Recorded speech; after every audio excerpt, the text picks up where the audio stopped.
राधे राधे भक्तों, आज हम आपको माघ महात्म के 15वें अध्याय की कथा सुना रहे हैं।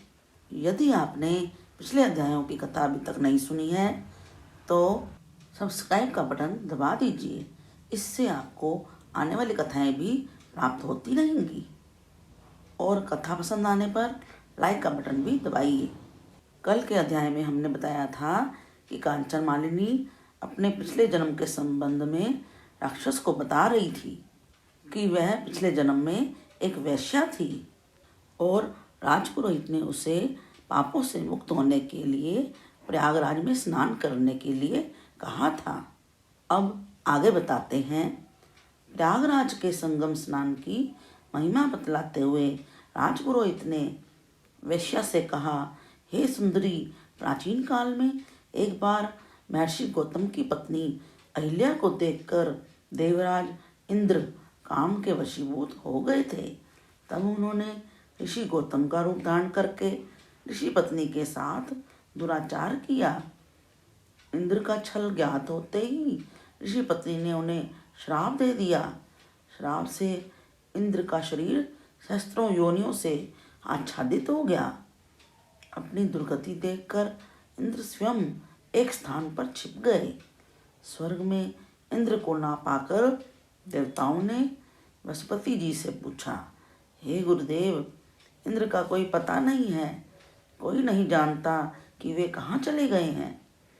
बृहस्पति जी ने ज्ञान दृष्टि से देखने के बाद देवताओं से कहा, इंद्र ने बिना विचारे जो पाप किया है, इस समय वे उसी का फल भोग रहे हैं। मुझे ज्ञात है कि इस समय वे कहाँ हैं। नीति और धर्म का त्याग करने वाले इंद्र की तरह भयानक दुख भोगते हैं। इसके बाद बृहस्पति जी इंद्र के पास पहुँचे तो इंद्र ने उनके चरण स्पर्श करके कहा, हे गुरुदेव, मेरी रक्षा करो तथा मेरे पाप का प्रायश्चित तथा इस कुरूपता के निवारण का कोई उपाय बतलाइए।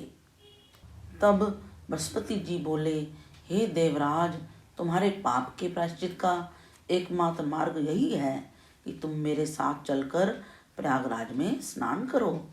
इससे तुम पाप मुक्त होकर पूर्व रूप प्राप्त करोगे। देवगुरु बृहस्पति के साथ इंद्र प्रयागराज गए और त्रिवेणी के पवित्र संगम में स्नान करके पाप मुक्त हो गए। इसके बाद बृहस्पति जी ने प्रसन्न होकर इंद्र को वर दिया, जिससे उनके शरीर पर आच्छादित सहस्त्रों योनियों का परिवर्तन सहस्त्रों नेत्रों में हो गया।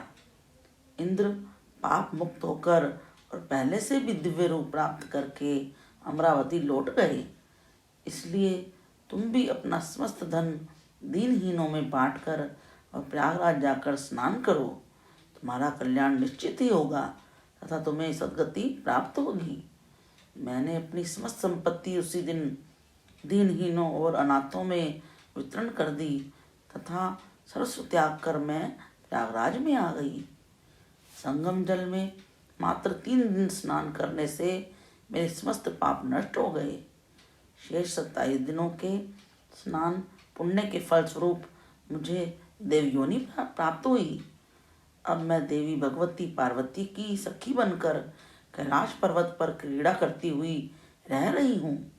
प्रयाग में माघ स्नान के फल से मुझे अपने पूर्व जीवन का वृत्तांत भी याद है। अतएव प्रयागराज के पवित्र स्नान के महात्म्य को स्मरण करके मैं प्रतिवर्ष माघ के महीने में स्नान करने वहाँ पर जाती हूँ। इति श्री पद्म पुराणे माघ महात्म्य 15वां अध्याय समाप्तम। प्लीज़ लाइक, शेयर और सब्सक्राइब कीजिए। कमेंट में राधे राधे भी लिखिए। हरे कृष्ण कृष्ण कृष्ण हरे हरे, हरे राम राम राम हरे हरे।